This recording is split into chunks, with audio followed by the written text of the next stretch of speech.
요즘 힘든 일이 계속 생기고 돈이 들어올 기미가 보이지 않아서 걱정이 많으신 분들 계시지요?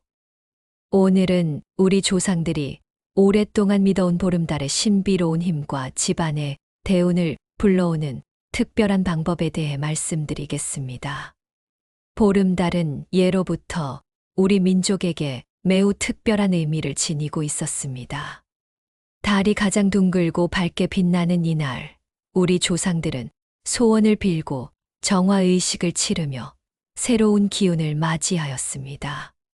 오늘 말씀드릴 내용은 바로 이런 보름달의 기운을 활용하여 집안에 좋은 운을 불러들이는 아주 간단하면서도 효과적인 방법입니다. 영상을 끝까지 보시고 실천하신 분들 중 벌써 많은 변화를 겪으신 분들과 복권에 당첨되시거나 건강 문제가 호전되시는 등 삶의 변화가 일어나시고 계신 분들이 많으시니 여러분께서도 반드시 영상을 끝까지 집중하시고 대운을 받아가십시오. 또한 구독과 좋아요, 알림 설정으로 누구보다 빨리 재물을 모으는 비법을 알아가세요. 먼저 왜 하필 주방 식탁인지 궁금하실 텐데요. 주방은 집안에서 가장 중요한 공간 중 하나입니다. 음식을 만들고 가족이 함께 모여 식사를 하는 곳이죠. 우리나라 전통에서 주방은 집안의 재물과 건강을 관장하는 공간으로 여겨졌습니다. 특히 식탁은 가족의 화합과 풍요를 상징하는 장소입니다. 따라서 이곳에 좋은 기운을 모으는 물건을 놓으면 그 효과가 배가 된다고 믿어져 왔습니다.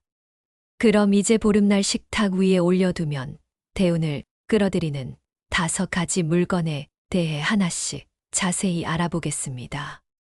첫 번째, 소금. 첫 번째 물건은 바로 소금입니다. 소금은 예로부터 우리나라뿐만 아니라 전 세계적으로 정화와 보호의 상징으로 여겨져 왔습니다. 왜 소금이 이런 힘을 가진다고 믿어지는지 그 이유를 살펴보겠습니다. 소금은 부패를 방지하고 오래 보존할 수 있게 해주는 성질이 있습니다. 이런 특성 때문에 우리 조상들은 소금을 나쁜 기운을 막아주고 좋은 기운을 오래 유지시켜주는 물질로 여겼습니다. 또한 소금은 바다에서 나오는 자연 그대로의 산물이기 때문에 자연의 정화 능력을 담고 있다고 믿어졌습니다. 보름날 밤 식탁 위에 작은 그릇에 굵은 소금을 담아 놓아 보십시오.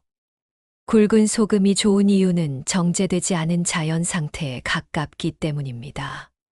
소금을 담을 그릇은 흰색이나 투명한 유리 그릇을 사용하시면 더욱 좋습니다. 소금의 하얀 빛깔과 어우러져 달빛을 더욱 잘 받을 수 있기 때문입니다. 이때 중요한 것은 마음가짐입니다. 단순히 소금을 놓는 것이 아니라 이 소금이 우리 집안의 나쁜 기운은 정화하고 좋은 기운은 불러들여 달라고 간절히 빌어야 합니다. 소금을 놓으면서 우리 가족에게 건강과 평안을 주시고 나쁜 일들은 모두 멀어져 가게 해달라고 마음속으로 기도해 보십시오. 소금은 보름이 지난 후에는 화분의 흙에 뿌려주거나 현관 앞에 뿌려서 집안을 보호하는 용도로 사용하시면 됩니다. 절대 음식에 사용하지는 마십시오. 이미 부정한 기운을 흡수했을 수 있기 때문입니다. 두 번째, 쌀. 두 번째로 소개할 물건은 쌀입니다. 쌀은 우리나라 사람들에게 생명의 근원과 같은 존재입니다. 수천 년 동안 우리 민족의 주식이 되어온 쌀은 단순한 식량을 넘어서 풍요와 번영의 상징으로 여겨져 왔습니다. 쌀이 가진 의미를 더 자세히 살펴보면 쌀 한 알 한 알에는 농부의 정성과 자연의 은혜가 담겨 있습니다. 또한 쌀은 생명을 유지시켜주는 가장 기본적인 영양소를 제공합니다. 이런 이유로 우리 조상들은 쌀을 신성한 곡물로 여겼고 특별한 날에는 쌀로 정성스러운 음식을 만들어 조상님께 올리기도 했습니다. 보름날의 쌀을 활용하는 방법은 다음과 같습니다.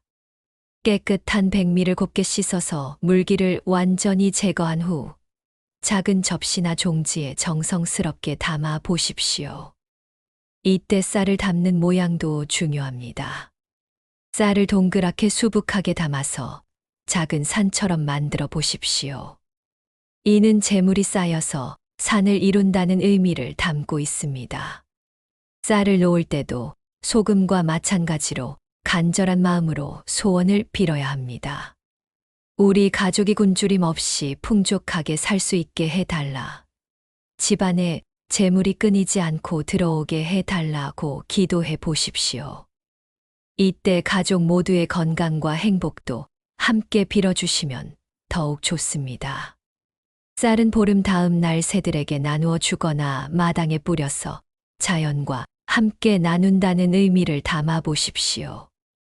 이렇게 하면 베푸는 마음을 통해 더 큰 복이 돌아온다고 믿어집니다. 만약 아파트에 사신다면 화분에 흙에 섞어 주셔도 좋습니다. 세 번째, 동전. 세 번째 물건은 동전입니다. 동전은 직접적으로 재물과 금전운을 상징하는 물건입니다. 하지만 아무 동전이나 사용하는 것이 아니라 몇 가지 주의사항이 있습니다. 먼저 동전의 종류에 대해 말씀드리겠습니다. 가능하면 500원짜리 동전을 사용하시는 것이 좋습니다. 500원 동전은 우리나라 동전 중에서 가장 큰 가치를 가지고 있을 뿐만 아니라 크기도 적당해서 달빛을 받기에 좋습니다. 또한 500원 동전의 은색 빛깔은 달빛과 잘 어울려서 더욱 신비로운 기운을 만들어냅니다. 동전을 준비할 때는 반드시 깨끗하게 닦아야 합니다.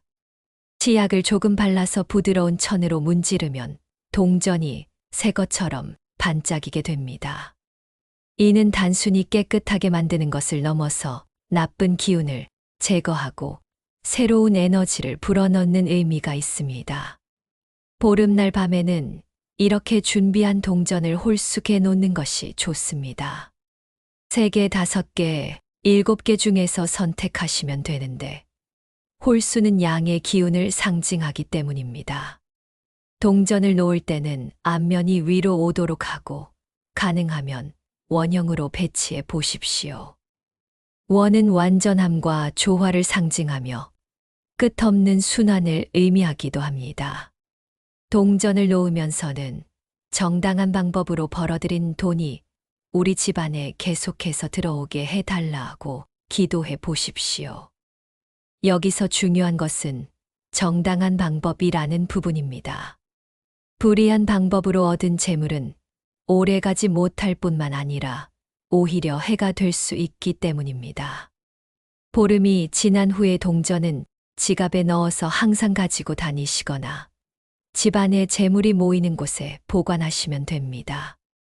일부는 저금통에 넣어서 저축의 씨앗으로 삼아도 좋습니다. 네 번째, 촛불. 네 번째 물건은 촛불입니다. 촛불은 어둠을 밝히는 빛의 상징이자 정신적인 정화를 의미합니다. 또한 불의 에너지는 변화와 새로운 시작을 나타내기도 합니다. 촛불을 선택할 때는 가능하면 흰색 양초를 사용하시는 것이 좋습니다. 흰색은 순수함과 정화를 상징하며 달빛과도 잘 어울립니다. 만약 흰색 양초가 없다면 밝은 색상의 양초를 사용하셔도 됩니다. 다만 검은색이나 너무 어두운 색상은 피하시는 것이 좋습니다. 보름날 밤 식탁 위에 촛불을 켜시기 전에 주변을 정리정돈해 주십시오. 촛불은 화재의 위험이 있으므로 주변에 타기 쉬운 물건들을 치워두시고 안전한 촛대에 고정시켜 주십시오. 안전이 확보된 후에 촛불을 켜시면 됩니다. 촛불을 켤 때는 성냥을 사용하시는 것이 전통적으로 더 좋다고 여겨집니다. 성냥의 불은 순간적으로 강하게 타오르면서 강한 에너지를 만들어내기 때문입니다. 하지만 성냥이 없다면 라이터를 사용하셔도 무방합니다. 촛불이 켜지면 그 앞에 앉아서 조용히 명상하는 시간을 가져보십시오. 촛불에 흔들리는 불꽃을 바라보면서 마음을 차분하게 가라앉히고 지난 한 달 동안 있었던 좋지 않은 일들은 모두 불꽃과 함께 사라져 버린다고 상상해 보십시오. 그리고 앞으로 한 달 동안 일어났으면 하는 좋은 일들을 구체적으로 그려보십시오. 촛불을 끌 때는 입으로 불어서 끄지 마시고 촛불 꺼개를 사용하거나 손가락으로 심지를 살짝 누른서 끄시기 바랍니다. 입으로 불어서 끄면 소원이 함께 날아간다는 믿음이 있기 때문입니다. 5번째, 물. 마지막 5번째 물건은 물입니다. 물은 생명의 근원이자 정화의 상징입니다. 또한 흐르는 성질을 가지고 있어서 막힌 기운을 소통시키고 새로운 에너지를 불러오는 역할을 한다고 믿어져 왔습니다. 보름날에 사용할 물은 특별히 준비해야 합니다. 가능하면 새벽에 첫 번째로 받은 물을 사용하시는 것이 좋습니다. 이를 첫물이라고 하는데 하루 중 가장 순수한 에너지를 가지고 있다고 여겨집니다. 수돗물을 사용하셔도 되지만 끓여서 식힌 물이나 정수된 물을 사용하시면 더욱 좋습니다. 물을 담을 그릇도 중요합니다. 투명한 유리잔이나 흰색 도자기 그릇을 사용하시는 것이 좋습니다. 이런 그릇들은 물의 순수함을 더욱 부각시켜주고 달빛을 받아 신비로운 분위기를 만들어냅니다. 보름달이 뜨는 밤, 물을 담은 그릇을 식탁 위에 놓고 달빛이 물에 비치도록 위치를 조정해 보십시오. 달빛이 물에 반사되면서 만들어지는 반짝이는 빛은 매우 아름다울 뿐만 아니라 강한 정화의 에너지를 만들어낸다고 믿어집니다. 물 앞에서 기도할 때는 우리 가족의 건강을 지켜달라. 막힌 일들이 물 흐르듯 자연스럽게 풀리게 해달라. 새로운 기회와 인연이 들어오게 해달라고 빌어보십시오.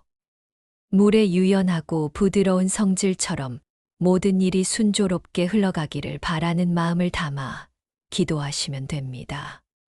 이 물은 보름 다음 날 아침에 화분에 주거나 집 앞에 조금씩 뿌려서 집안을 정화하는 용도로 사용하시면 됩니다. 일부는 세수할 때 사용해도 좋은데 이때 오늘 하루도 좋은 일만 생기게 해달라고 빌면서 세수하시면 더욱 효과적입니다. 이제 5가지 물건을 어떻게 배치하는지에 대해 말씀드리겠습니다. 물건들의 배치는 단순히 아무렇게나 놓는 것이 아니라 일정한 규칙과 의미가 있습니다. 먼저 식탁의 중앙에 물을 담은 그릇을 놓으십시오. 물은 다른 모든 에너지의 중심이 되기 때문입니다. 그 주변에 나머지 4가지 물건을 배치하는데 동서남북 방향을 고려해서 놓으시면 더욱 좋습니다. 동쪽에는 소금을 놓으십시오. 동쪽은 해가 뜨는 방향으로 새로운 시작과 정화를 상징합니다. 서쪽에는 쌀을 놓으십시오. 서쪽은 결실과 완성을 의미하므로 풍요의 상징인 쌀과 잘 어울립니다. 남쪽에는 동전을 놓으십시오. 남쪽은 활동과 발전을 나타내므로 재물운과 관련된 동전을 배치하기에 적합합니다. 북쪽에는 촛불을 놓으십시오. 북쪽은 고요함과 성찰을 상징하므로 명상과 기도를 위한 촛불과 어울립니다. 만약 방향을 정확히 알기 어렵다면 시계 방향으로 배치하셔도 됩니다. 중요한 것은 각 물건이 의미하는 바를 이해하고 정성스럽게 배치하는 것입니다. 잠시 보름달의 과학적인 의미에 대해서도 말씀드리겠습니다. 많은 분들이 이런 전통적인 믿음을 미신이라고 생각하실 수도 있지만 실제로 달의 영향력은 과학적으로도 입증된 부분이 있습니다. 달은 지구의 바다의 조수간만의 차이를 만들어냅니다.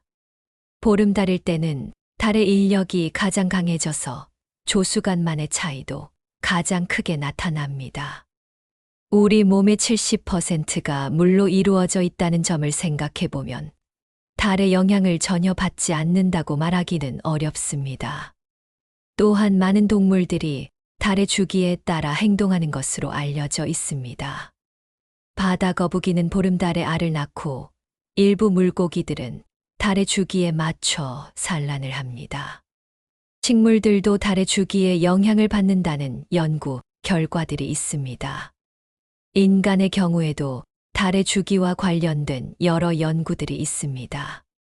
수면 패턴이나 기분 변화, 심지어 출산율까지도 달의 주기와 어느 정도 연관성이 있다는 연구 결과들이 발표되고 있습니다. 물론 이런 과학적 근거가 전통적인 믿음을 완전히 뒷받침한다고 할 수는 없습니다.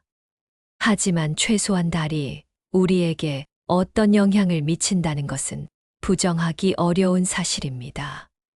따라서 우리 조상들의 지혜가 완전히 근거 없는 것은 아니라고 볼 수 있습니다.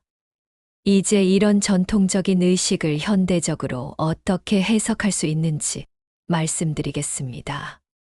설령 신비로운 힘이 실제로 존재하지 않는다고 하더라도 이런 의식은 우리에게 여러 가지 긍정적인 효과를 가져다 줄 수 있습니다. 먼저 심리적 안정감을 주는 효과가 있습니다. 어려운 상황에 처했을 때 무언가 특별한 의식을 치르고 간절히 기도하는 것은 마음의 평안을 가져다 줍니다. 이는 종교적인 믿음과도 비슷한 효과입니다.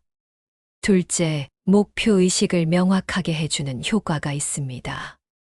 의식을 치르면서 자신이 진정으로 원하는 것이 무엇인지 생각해 보게 되고 그 목표를 향해 노력하려는 의지가 강해집니다. 이는 실제로 목표 달성에 도움이 됩니다. 셋째, 가족의 화합을 도모하는 효과가 있습니다. 가족이 함께 모여서 이런 의식을 치르면서 서로를 위해 기도하고 좋은 소망을 나누게 됩니다. 이는 가족 관계를 더욱 돈독하게 만들어줍니다. 넷째, 생활에 리듬감을 주는 효과가 있습니다. 한 달에 한 번씩 정기적으로 이런 시간을 가지면 바쁜 일상 중에서도 자신을 돌아보고 새로운 계획을 세울 수 있는 기회가 됩니다. 보름달 의식은 1년 내내 할 수 있지만 각 계절마다 특별한 의미를 가지고 있습니다. 계절에 따른 특별한 의미를 알고 계시면 더욱 의미 있는 의식을 치를 수 있습니다. 봄철 보름달에는 새로운 시작과 성장을 기원하는 것이 좋습니다. 새 학기가 시작되거나 새로운 일을 시작하는 계절이므로 건강한 성장과 발전을 위한 기도를 올려보십시오.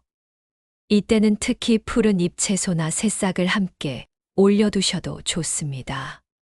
여름철 보름달에는 왕성한 활동력과 성취를 기원해 보십시오. 한 해 중 가장 활동적인 시기이므로 하고 있는 일들이 좋은 결실을 맺을 수 있도록 기도하시면 됩니다. 이 시기에는 싱싱한 과일을 함께 올려두시면 더욱 좋습니다. 가을철 보름달에는 풍요로운 수확과 감사를 표현하는 것이 중요합니다. 한 해 동안의 노력이 결실을 맺는 시기이므로 지금까지 받은 은혜에 감사하고 앞으로도 계속해서 풍요로운 삶을 살 수 있게 해달라고 기도해 보십시오. 겨울철 보름달에는 건강과 평안을 기원하는 것이 좋습니다. 추위로 인해 몸과 마음이 움츠러들기 쉬운 시기이므로 가족 모두가 건강하게 겨울을 보내고 따뜻한 봄을 맞이할 수 있도록 기도하시면 됩니다. 우리나라 각 지역마다 보름달과 관련된 조금씩 다른 전통들이 있습니다. 이런 지역별 특색을 알아두시면 더욱 풍성한 의식을 치를 수 있습니다. 경상도 지역에서는 보름날에 호두나 밤 같은 견과류를 함께 올리는 전통이 있습니다. 이는 머리가 좋아지고 지혜로워지기를 바라는 의미입니다. 만약 집에 학생이 있다면 견과류를 추가로 올려보시는 것도 좋겠습니다. 전라도 지역에서는 보름날에 팥을 올리는 경우가 많습니다. 팥의 붉은 색깔이 애군을 물리친다고 믿어졌기 때문입니다. 빨간 팥을 작은 그릇에 담아서 함께 올려두시면 나쁜 기운을 막아주는 효과가 있다고 여겨집니다. 충청도 지역에서는 보름날에 된장이나 간장을 작은 그릇에 담아 올리는 전통이 있습니다. 이는 집안에 저장할 양식이 떨어지지 않기를 바라는 의미입니다. 우리나라 전통 발효 식품인 된장과 간장은 오래 보관할 수 있는 귀중한 식품이었기 때문입니다. 강원도나 산간 지역에서는 보름날에 산나물이나 약초를 함께 올리는 경우가 많습니다. 자연의 기운을 받아서 건강하게 살기를 바라는 의미입니다. 만약 산나물이 있으시다면 조금 말려서 함께 올려두셔도 좋겠습니다. 제주도에서는 보름날에 바다에서 가져온 조개 껍질이나 예쁜 돌을 올리는 전통이 있습니다. 바다의 광활하고 포용적인 기운을 받기를 바라는 의미입니다. 바닷가에 가실 기회가 있으시면 예쁜 조개 껍질을 하나 가져와서 보관해 두셨다가 사용해 보십시오. 요즘 같은 현대 생활에서는 전통적인 방식을 그대로 따르기 어려운 경우가 많습니다. 하지만 조금씩 변형해서 현대 생활에 맞게 응용할 수 있는 방법들이 있습니다. 아파트에 살고 계신 분들은 달빛이 잘 들어오는 창가에 작은 상을 차려두셔도 됩니다. 꼭 주방 식탁이 아니더라도 집안에서 가장 정갈하고 조용한 곳이면 어디든 좋습니다. 중요한 것은 장소가 아니라 마음가짐입니다. 바쁜 직장 생활로 인해 시간을 내기 어려운 분들은 간단하게라도 의식을 치르시면 됩니다. 5가지 물건을 모두 준비하기 어렵다면 그 중에서 한두 가지만이라도 준비해서 잠깐이나마 조용한 시간을 가져보십시오. 혼자 사시는 분들도 얼마든지 이 의식을 치를 수 있습니다. 오히려 혼자서 조용히 명상하고 기도하는 시간은 더욱 집중도가 높을 수 있습니다. 자신만을 위한 소중한 시간으로 만들어 보십시오. 어린 자녀가 있는 가정에서는 아이들의 취침 시간을 고려해서 조금 일찍 의식을 시작하셔도 됩니다. 달이 뜨기 시작하는 시간부터 가능하므로 저녁 시간대에도 충분히 할 수 있습니다. 이런 의식을 꾸준히 하시다 보면 일상생활에서 여러 가지 긍정적인 변화들을 경험하실 수 있습니다. 물론 사람마다 다르겠지만 많은 분들이 공통적으로 경험하시는 변화들이 있습니다. 먼저 마음의 평안함을 느끼시게 될 것입니다. 한 달에 한 번씩 이런 조용한 시간을 가지면서 자신을 돌아보고 마음을 정리하는 기회를 가지게 되기 때문입니다. 스트레스가 많은 현대 생활에서 이런 시간은 정말 소중합니다. 둘째, 감사하는 마음이 커지게 됩니다. 의식을 치르면서 자신이 받은 은혜들을 생각해 보게 되고 당연하게 여겼던 것들에 대해서도 감사함을 느끼게 됩니다. 감사하는 마음은 더 많은 행복을 불러들입니다. 셋째, 가족 관계가 더욱 돈독해집니다. 함께 의식을 치르면서 서로를 위해 기도하고 좋은 소망을 나누게 되기 때문입니다. 바쁜 일상 속에서 가족과 함께하는 시간이 부족했다면 이런 기회를 통해 관계를 회복할 수 있습니다. 넷째, 목표 의식이 더욱 명확해집니다. 매달 자신이 원하는 것들을 정리하고 새로운 계획을 세우게 됨으로 삶의 방향성이 더욱 뚜렷해집니다. 이는 실제로 목표 달성에도 도움이 됩니다. 다섯째, 작은 것에서도 행복을 찾는 능력이 생깁니다. 촛불의 따뜻한 빛이나 달빛의 아름다움 같은 작은 것들에서도 기쁨을 느끼게 되고 이런 감수성은 일상생활을 더욱 풍요롭게 만들어 줍니다. 앞서 잠깐 언급했지만 이런 전통적인 의식들이 가지는 현실적인 효과에 대해 조금 더 자세히 말씀드리겠습니다. 심리학적 관점에서 보면 이런 의식은 플라시보 효과와 비슷한 긍정적 영향을 미칠 수 있습니다. 좋은 일이 일어날 것이라는 믿음과 기대감 자체가 실제로 긍정적인 결과를 만들어내는 경우가 많습니다. 또한 의식을 치르면서 자신의 목표를 명확히 하고 그것을 달성하기 위해 더욱 노력하게 되는 효과도 있습니다. 이는 자기 실현 예언이라고 하는데 믿고 노력하면 실제로 그런 결과가 나타나는 현상입니다. 가족이 함께하는 의식은 가족의 결속력을 강화시키는 효과가 있습니다. 함께 같은 목표를 위해 기도하고 서로를 격려하면서 가족 구성원들 간의 유대감이 깊어집니다. 이는 어려운 상황이 닥쳤을 때 서로 도움을 주고받을 수 있는 기반이 됩니다. 정기적으로 이런 시간을 가지는 것은 생활의 리듬감을 만들어주는 효과도 있습니다. 바쁜 일상에 쫓겨 살다 보면 자신을 돌아볼 시간이 부족한데 한 달에 한 번씩 이런 기회를 가지면 삶의 균형을 잡는데 도움이 됩니다. 오늘 말씀드린 보름달 의식은 우리 조상들이 오랫동안 이어온 소중한 전통입니다. 비록 과학적으로 모든 것이 입증되지는 않았지만 최소한 우리의 마음을 평안하게 하고 가족의 화합을 도모하는 데는 분명한 도움이 됩니다. 무엇보다 중요한 것은 형식보다는 마음가짐입니다. 아무리 완벽하게 의식을 준비했다고 하더라도 마음이 따르지 않으면 의미가 없습니다. 반대로 비록 간단하게 준비했더라도 진심 어린 마음으로 임한다면 분명히 좋은 결과가 있을 것입니다. 이런 전통을 통해 우리는 자연의 리듬에 맞춰 살아가는 지혜를 배울 수 있습니다. 현대 사회는 너무 빠르게 변하고 인공적인 것들로 가득 차 있습니다. 때로는 이렇게 자연의 리듬에 맞춰 조용히 자신을 돌아보는 시간이 필요합니다. 그리고 이런 전통을 젊은 세대에게도 전해주시기 바랍니다.